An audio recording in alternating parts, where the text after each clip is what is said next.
Assalamualaikum warahmatullahi wabarakatuh. Kembali bersama Yang Bisa.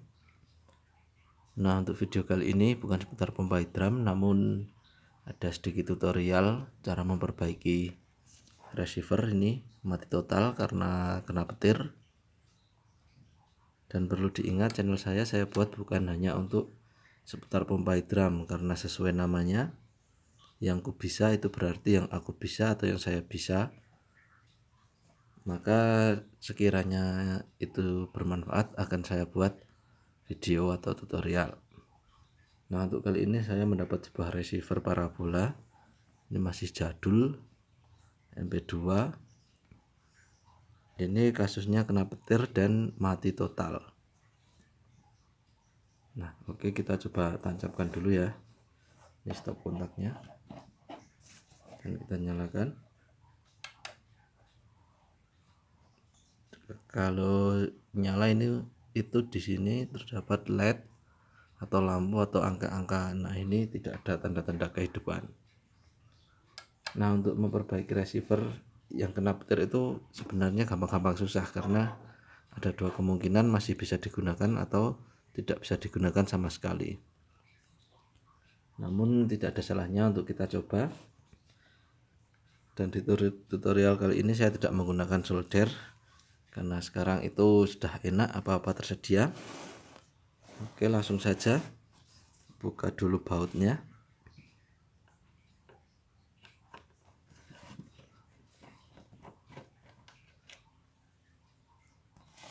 Terdapat 4 baut, di samping kiri 2, samping kanan 2.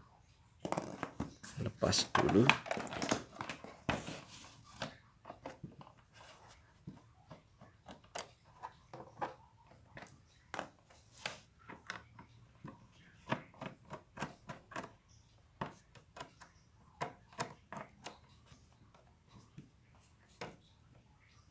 Oke, setelah 4 baut terlepas, kita buka casing atau box atasnya. Nah, hanya seperti ini dalaman dari receiver. Terdapat 2 buah komponen, power supply dan impact atau penerima sinyal. Nah, untuk kasus kena petir tuh sudah pasti di sini. Dan seperti yang saya bilang tadi, kalau kena petir itu gampang-gampang susah, ada yang bisa diperbaiki, ada yang tidak.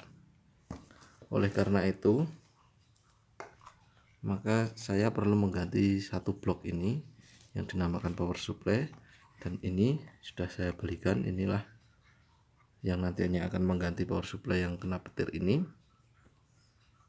Dan untuk MP2 masih menggunakan tegangan 3,3 volt, 5 volt. Untuk 15 tidak, karena 15 untuk 5 volt tidak, ya 15 digunakan.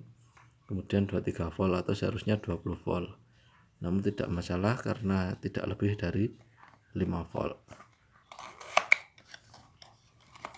Ya, langsung saja dibuka dan isinya adalah seperti ini. Ini power supply universal ya, bisa digunakan di semua merek, tetapi hanya untuk yang rekomendasi untuk MP2. Kalau untuk MP4 itu ada sendiri. Nah, sekalian saya beli kabel ini kabel apa namanya saya juga nggak tahu, yang pasti ada di elektronik, jadi nanti tinggal tancap-tancap saja. Nah, untuk mempermudah, karena di sini terdapat ini beberapa arus, ini terlihat ya, ada 20 volt, kemudian 15, kemudian ground, kemudian 3,3. Karena ini tidak ada kabelnya yang baru, oleh karena itu maka saya tadi membeli ini. Nah, untuk selanjutnya untuk mempermudah, kita copot dulu ini yang dari bawaan, kemudian kita buka atau sobek semuanya supaya kita bisa mengetahui jalurnya. Terdapat 4 kabel ya. Nah, seperti ini. Kemudian ini kita mulai dari sini, paling pojok sini, Ini adalah 20 volt ya, kelihatan ya, 20 volt. Maka yang di sini, karena yang ini tidak ada soketnya, saya pakai kabel yang tadi ini. Kita tancapkan di paling pojok sini, berarti ini 20 nih ya, ini 20 volt. Kemudian di sini karena tidak ada 20, kita gunakan yang 23. Nah, di sini juga ada angka-angkanya. Nah, ini ada 23. Berarti tancapkan di paling pojok sini. Ya. Kemudian yang kedua, kita tancapkan dulu yang sini.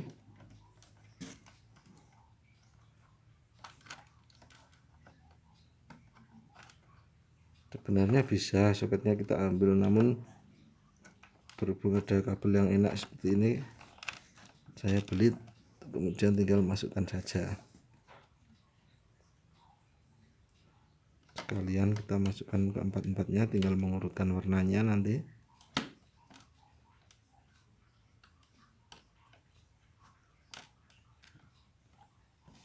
Nah, ini sudah urut ya, sudah nancap semua.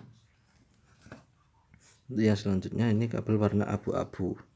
Kabel warna abu-abu itu berarti garis kedua yang ini. Kita lihat di sini garis kedua adalah ini ya, 15 volt. Maka yang abu-abu kita tancapkan ke yang 15. Ini berarti bawahnya. Tancapkan saja. Oke, lanjut. Kemudian untuk selanjutnya ungu adalah kabel ketiga. Kabel ketiga di sini, kabel yang ketiga adalah G atau ground atau massa. Di sini berwarna ungu. Kita masukkan ke kabel massa atau ground. Nah, ini ya, ini kelihatan ya. Sebelahnya lagi. Kemudian sisa satu sudah pasti 3,3. Itu adalah di sebelahnya lagi. Nah, setelah seperti ini, kita lepas untuk power supply-nya yang sudah kena petir tadi.